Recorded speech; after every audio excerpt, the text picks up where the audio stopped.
Less than 10 miles north of Alamogordo off US 5470 is La Luz Pottery. One of the best kept secrets of Otero County, this historic property was recently donated to the Tularosa Basin Museum of History, who offers tours of this spectacular site.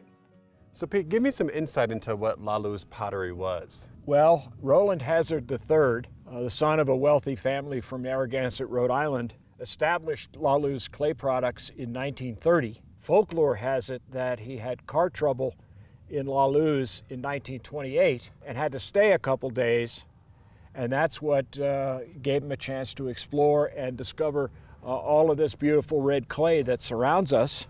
He established the pottery and recruited 3 Mexican brothers, originally from Jalisco, Mexico, to be the principal potters. They would produce Mexican roof tiles that we can see on many of the buildings, Right. as well as floor tiles and lots of ceramic vessels. So obviously it was a local enterprise, but did the tiles ever take off and get a lot of production? Absolutely. La Luz tile, both the mission roof tile as well as the ceramic vessels, were sold in 44 states and 4 foreign countries. Wow.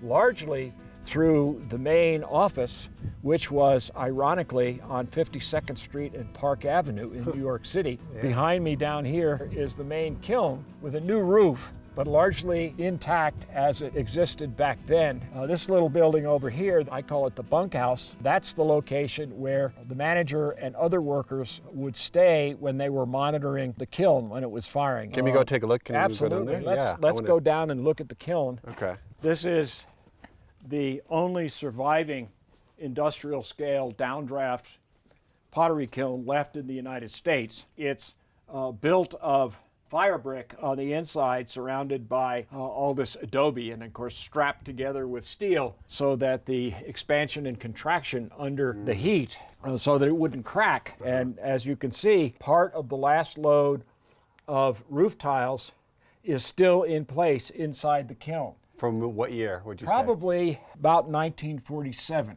It's crazy these tiles are still here, nearly 70 years later. This is the laboratory building, Michael, where a ceramic engineer would formulate the various glazes and clay mixtures. In this little rack, we have a variety of sample discs that show the different glazes, and of course, we also have all these chemical reagent containers, and this row of bins for specialized clays, many of which were imported from all the way across the country. Even some of the clays were probably coming from as far away as Europe. Wow. And we have one of the original scales and various molds for different shapes and sizes of tiles, and the forms over here to mold the roof tiles in shape. That's really interesting to see how an item like tiles, New Mexico land, dirt, was on the world stage, if you will. Exactly. Because I would have never, imagined people working in a space like this in the middle of nowhere, pumping out tiles. You just never know what you're going to uncover in these tucked away corners of our state.